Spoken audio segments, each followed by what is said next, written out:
وہ سارا میری ماں ہی کی بدولت سے ہوا اور ان کی نیک دعاؤں سے ہوا.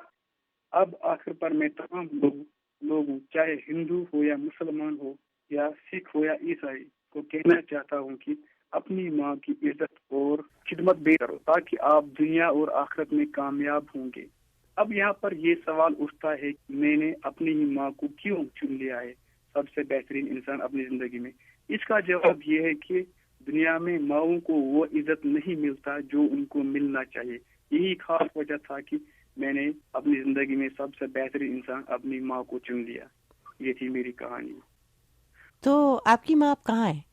میری ماں وہ اس وقت دوسرے کمرے میں ہے. اچھا. بس ابھی تو ایک سال ہونے جا رہا ہے کہ میری نوکری میں. ابھی ایک سال بھی نہیں پورا ہوا کہ مجھے نوکری لگتے ہوئے. انشاءاللہ میں چاہوں گا سارا کچھ جو بھی آج تک کسی انسان نے اپنے ماں کے لیے نہیں کیا ہوگا میں چاہوں گا کہ وہ میں ان کے ساتھ کروں گا. وہ سلوک ان کے ساتھ کروں گا. اگر کوئی کمی رکھی ہوگی ماں باپ کے حق میں تو وہ میں پورا کروں گا انشاءاللہ. آپ کی شادی ہو گئی ہے؟ نہیں, ابھی میری شادی ہونے والی ہے. اس سال میری شادی بھی ہونے والی ہے. اچھا. تو مجھے نقشہ کھینچے آپ کی ماں کا. جب آپ ایک چھوٹے بچے تھے ماں کی کیا تصویر ہے آپ کے ذہن میں جب آپ سوچتے ہیں اپنا بچپن؟ بس مجھے تو ماں کی تصویر نظر آتی ہے بس کڑھائی کی کام کرتے ہوئے. میں تو دیکھتا تھا وہ جب بھی اکثر بیشتر دیکھتا تھا اپنی ماں کو بزی کام میں. آج بھی دیکھتا ہوں اس کو وہ بزی ہوتی ہے کام میں. کڑھائی کی کڑھائی کی کام چاہے کھانا پینا بناتی تھی اس کے بعد وہ کڑھائی کام کرتی تھی.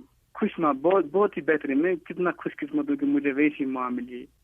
ایک بات یہ ہے کہ وہ جب بھی اکثر بیٹا ہم گاؤں کے لوگ ہیں زیادہ تر سواد ہی پکاتے ہیں. جیسے ہم یہاں کشمیر میں کہتے ہیں ہاک, تو میں وہ سبزی نہیں کھاتا تھا.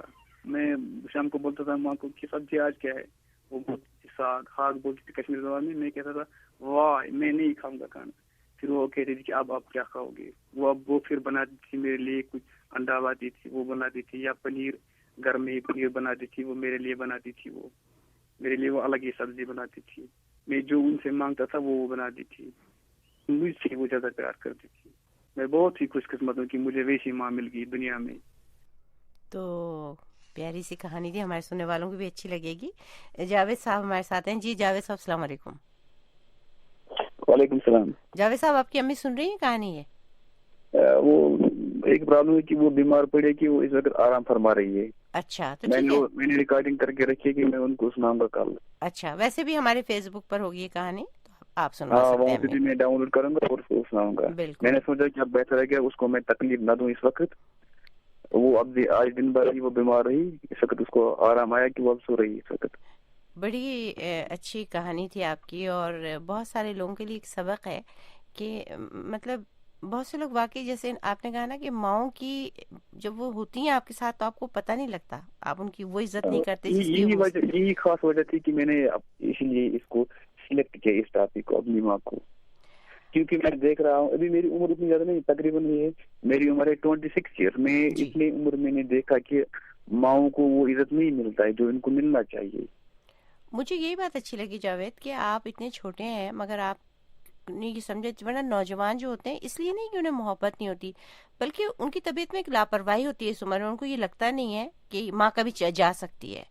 انہیں لگتا ہے کہ ماں باپ تو ہمیشہ رہیں گے اور ہمارے پاس بہت وقت ہے, لیکن شاید اولاد کے پاس بہت وقت ہوتا نہیں ماں باپ کی خدمت کرنے کا.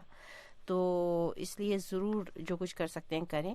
اور بہت اچھا یہ میسج ہے آپ کا. اچھا ہمارے ایک اور کہانی کا آ رہے ہیں, ان کا نام ہے محمد بخش طاہر صاحب, اور انہوں نے آئیں گے. اچھا جاوید صاحب میں شکریہ ادا کرتی ہوں آپ کا. جاوید صاحب کا فون ڈراپ.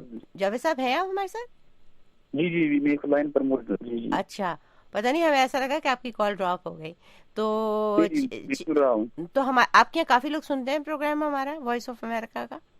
جی بالکل, میں بچپن سے آپ کی پروگرام سنتا ہوں. بہت اچھے, مجھے بہت ہی پروگرام اچھے لگتے ہیں. یہ انفارمیٹیو انٹرٹینمنٹ بھی ہو رہا ہے, سارا کچھ ہمیں ان پروگرام سے ملتا ہے. تو چلیے آپ سے میں کہوں گی کہ اور بھی لوگوں سے کہیے کہ ہمیں, کیونکہ کشمیر میرے ایک یہ ہے تاثر, 2 علاقے ہیں, ایک تو کشمیر, دونوں جانب کشمیر کے کنٹرول لائن کے, وہاں سے لوگ کہانی بہت اچھی لکھتے ہیں, اور دوسرے خیبر پختونخوا سے لوگ کہانی بہت اچھی لکھتے ہیں. مطلب مجھے معلوم نہیں کہ اس میں کوئی بیک گراؤنڈ ہے, کوئی علاقے کا اثر ہے, کوئی کہانی کہنے کا ڈھنگ ہے, لیکن آپ لوگ بڑی اچھی طرح اپنی کہانیاں سب اچھی ہوتی ہیں. لیکن کہانیاں سنانے کا جو طریقہ ہے نا وہ ان جگہوں پہ میں نے دیکھا ہے، اور اسی لیے بہت سی کہانیاں انہی علاقوں سے اس پروگرام میں شامل ہوئی ہیں. تو چلیے ہم اپنی اگلی کہانی کی